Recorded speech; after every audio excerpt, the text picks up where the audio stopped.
Hi friends, இன்றைக்கி Monday காலையில் 5 மணிக்கே நான், அப்பா, அம்மா, பாப்பா எல்லாமே வந்து கோவில் கும்பாபிஷேகம் ப்ளஸ் வீட்டுக்கு ரெப்ரஸத்துக்கு கிளம்பிட்டோம். நாங்கள் சின்ன வயசில் இருக்கும் போதெல்லாம் அம்மா எங்கேயுமே வெளியில் கூட்டிகிட்டு போக மாட்டாங்க. படிப்புலேயே கான்சென்ட்ரேட் பண்ண சொல்லுவாங்க. ஆனால் நம்ம எல்லாமே மாற்றி தானங்க செய்வோம். இப்போ எல்லாமே தெரிஞ்சுக்கணும்னு சொல்லிட்டு பாப்பாவை லீவ் போட்டுட்டு இன்றைக்கி கும்பாபிஷேகத்துக்கு போயிடலான்னு சொல்லிட்டு கூட்டிகிட்டு போயிட்டேன். ஏன்னா வந்து 5 முக விநாயகர் வந்து சக்தி வாய்ந்ததுன்னு சொன்னதுனால நம்ம வந்து கோவில் கும்பாபிஷேகத்தையும் எல்லாத்தையும் பார்த்துட்டு வருவோம் அப்படின்னு சொல்லிட்டு நாங்கள் கிளம்பிட்டோம்.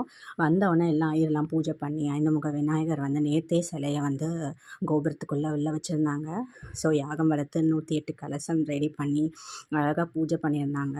ஸோ 2 ஐயர் வந்து கலசத்தை எடுத்துகிட்டு போய் தண்ணி மேலே ஊற்றி எல்லாத்துக்கும் கும்பாபிஷேகம் தண்ணீர் வந்து கிடச்சிது. ப்ளஸ் நாதஸ்வரம், மிருதங்கம், கச்சேரி எல்லாமே நல்லா இருந்தது.